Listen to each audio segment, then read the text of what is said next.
July 2026. OpenAI evaluated a cybersecurity agent driven by a combination of its models. Inside an isolated environment. One job, keep the test inside. An isolated environment still needs software.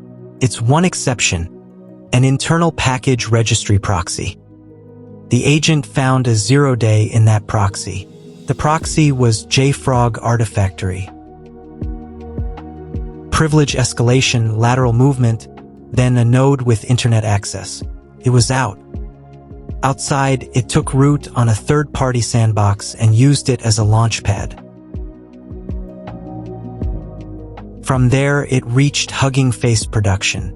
5 datasets appeared tied to the benchmark solutions. Hugging Face reconstructed about 17,600 agent actions. Not one lucky command. Thousands of small decisions chained together. The useful question isn't whether the model was clever. A model alone can't run a shell or reach the internet. So what changed? Tools, credentials, network access, and autonomy. Intelligence became authority. So let's build the escape from the model outward. Start with a language model alone. It scores the next token, then the next, then the next. Can describe a plan beautifully in fluent paragraphs. Description alone changes nothing outside the conversation. No shell runs, and no browser opens. Text is not an actor. Add tools. The model can now propose structured calls instead of free prose. Add a shell, and those proposals can become local commands on a machine. Add a browser, and the model can read pages and click through the live web. Each chip turns text into reach. Reach is the beginning of agency.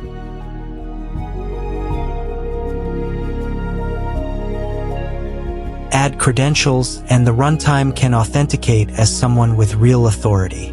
Add network access, and that reach leaves the machine entirely. Suddenly, the harmless language model has become an actor. Agency is mostly tools plus permission, wrapped around a loop that can keep going. That is the transformation this lecture is about. A sandbox is a security boundary, not a magic box with good intentions. A glowing rectangle marks the work. Inside sit the agent, a shell, a file system, a browser, and whatever attack tools the test allows. Outside sit the internet, GitHub, APIs, production systems, live credentials, and other companies. The wall is the whole point of the design. Permitted communication paths reveal the real boundary. Some paths stay inside on purpose because the test needs local work. Some cross the wall because the experiment needs a mock service or a controlled allow list. Every crossing is a decision someone made, even when it looks like convenience. Convenience is how boundaries quietly erode.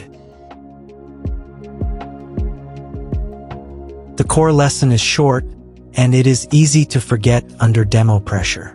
Security is determined by what crosses the boundary, not by how clever the model sounds in a transcript, not by how carefully it was prompted, by what it is allowed to touch when the loop starts running.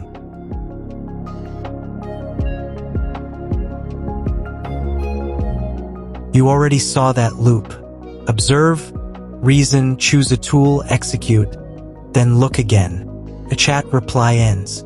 An agent keeps going until something stops it. The stop condition is part of the security design. No human keystroke is required between actions. The loop runs at machine speed. Speed alone is not the story. Speed plus observation plus another tool call is. A human hacker thinks, types, then waits for the world to answer. An agent thinks, executes, observes, and repeats with no human pause. The defender is racing a loop that does not get tired. How does an escape happen without writing an exploit recipe on screen? Represent capabilities as a graph of permissions. File system access alone is often a dead end. One permission by itself can look harmless. Harmless nodes are how people talk themselves into granting the next edge. Each permission becomes another node in the capability graph. Add network egress, shell execution, and credentials. Add a browser, package installation, and get access. Add external APIs that can talk to other companies. Each new edge is another way information or authority can move. The graph is a map of what the agent can chain together. Several connected permissions create an attack path across that graph. The red path is not magic, and it is not a special model power. It is composition of ordinary permissions. The danger lives in the combination, not in any single chip sitting alone. Here is a conceptual model, not a scientific formula with units. Call it AI agent risk. Autonomy times tools times permissions times untrusted input. If any term is near zero, the product collapses. If every term grows at once, the attack surface grows with it. As each term increases, the attack surface expands. More autonomy without more permission is still constrained by the wall. More tools with tight scopes stay smaller than they look on a slide. Untrusted input is the multiplier people forget. It arrives as data instead of as an obvious command. Now look at the input the agent reads. A tool result. A file's metadata. A fetched page. The agent treats all of it as context. Anyone who controls one of those input channels gets a path into the agent's context. Recent research calls this agent data injection, where malicious data arrives wearing trusted clothes. Treat those as reported research surfaces, not as product confessions. This is the confused deputy problem from classic systems security. The user has permission. The agent has permission. The attacker has no login at all. So the attacker does not attack the door. The attacker writes the note the deputy reads, and the deputy opens the door with its own key. Follow the authority from top to bottom. Untrusted data goes in. The agent consumes it while holding a trusted credential.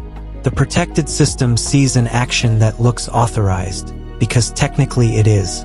The agent is not evil in this picture. It is a deputy holding real keys, confused about what it was told to trust. Build the secure version as an architecture, not as a pep talk. Start with the agent, then a policy engine, then a capability gateway. Add human approval before irreversible work. Put the remaining reach inside a sandbox on a restricted network. Each step is a place authority can be refused. Refusal points are the product. Now attach each control to the thing it constrains. The credential gets a short life. The egress path gets a filter. The tool edge gets an allow list. The irreversible action gets a human. The execution edge gets an audit log. Layers, not vibes. Now run the same attack again against the rebuilt system.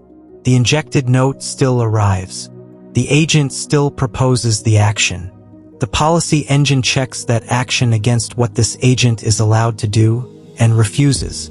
Same attack, different architecture. Nothing crosses.